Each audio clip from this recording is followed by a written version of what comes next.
two snapshots of a little boy taken from a family album. At this age, there was nothing to distinguish him from any other child. But destiny would later place him among the music greats of this century, for this was Master John Lennon. Millions of words have been spent on the Beatles phenomenon, and in particular on the public image and private life of John Lennon. But there was another side to this complex and often much misunderstood man. Now, for the first time, his Aunt Mimi Smith has opened the door of her home in Dorset to talk of an extraordinary friendship that existed between them and that lasted until his death just a year ago. John Lennon bought this house, which looks over Sandbanks Bay, for his Aunt Mimi 16 years ago. It was his link with reality, and above all with his aunt. Here, away from the prying eyes of his fans, he would escape from the pressures of fame and fortune and talk to the one person, he said, who always understood him, his Auntie Mimi. What she has left, now that John has gone, is a host of memories wrapped in letters, photographs, presents, and phone calls that are, to her, beyond price. They tell a very different story to the one painted in lurid headlines by tabloid newspapers. Mimi looked after John on the separation of his parents when he was just a baby. She remained the mother figure in his life until his death, when he was gunned down outside his New York apartment last December. But despite the anguish of his murder, her memories are happy ones. She remembers, for example, buying him his first guitar. Well, I'd battled against it, you know, for quite a long time. Why? Well, I didn't want him wasting his college time and missing lectures by wasting his time playing the guitar. Whereas his training would last. These things come and go. They're playing a guitar 1 week, everybody's clamouring for them, then they disappear. Nobody ever hears of them again. And then what was I going to do if I had a boy of 21 thrown back on my hands, qualified for nothing? Can you remember the day when he got his guitar? Can you remember his reaction? Well, he's a bit like yourself, a soft soaper. And he'd pick me up, you know, and kisses on the cheek. Baby, can I have a guitar? And he hadn't any money to get a guitar. There was only me could buy him one. And I remember we went to Liverpool, and we went into a guitar shop, you know, they were all over the place. I didn't know anything about them, so he chose one, and it was £17. How surprised were you that the Beatles went on to achieve worldwide fame and success? I knew they had something, but nobody expected this. It was a shock to them too. Now, when John became famous, how often were you able to see him here at Studland? Oh, he'd nip down weekends, or well, I couldn't say any day, you know. Suddenly there'd be a whirlwind and he'd come in. But it was usually if the pressure was getting a bit much, you know, and he'd come down here and do cartwheels on the beach by himself, nobody else there. Until one time, one of the ferrymen must have noticed who it was. And the next thing, the TV cameras were up here.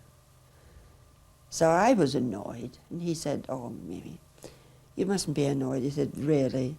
He'd probably get £5 for ringing up, you know, and saying that I was down here. Now, when he went to America, he kept in touch with you by telephone. What did you used to talk about? Sometimes we'd be talking about current affairs and how the pound was going up and down, you know, and that sort of thing. And another time he'd be reminiscing about his childhood. You know, the funny things, because I was always chasing him, you know. I knew what he was up to before. What he could not make out was how I knew when he was up to something. What about these antics that he got up to? What about the famous love-in with Yoko Ono? Did you talk to him about that? I certainly did. I just found him, telephoned him, and I said, "That's enough. Thank you, we've had enough. Keep that lock for the music hall." And that was the end of it. So he listened to you then? Well, although he rebelled and said, I'm not going to do as you tell me but he always did.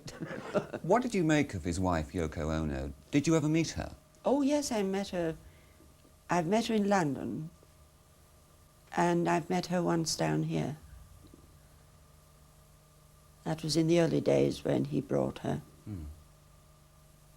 Well, I didn't know what it was all about. I wondered who it was. And I said, "Who's this?" And he pushed his head, "It's Yoko." But I didn't think anything of it, you know. But I did say, "What do you do for a living?" to her. And she said, "I'm an artist." I said, "That's very funny. I've never heard of you." What did he used to call you? Mimi. My name is Mary Elizabeth, but I've never been anything else but Mimi. But when he'd been naughty, as I'd say, and I'd ring him up and I said, "Don't have me to come to New York." And then he'd say, "Oh, you know, just being grumpy." So as soon as he said that, down goes the phone, you see, and then I'd wait for about half an hour. And to get friendly with me again, he always said, "Hello, is that you, Gertie?" "Never mind, Gertie."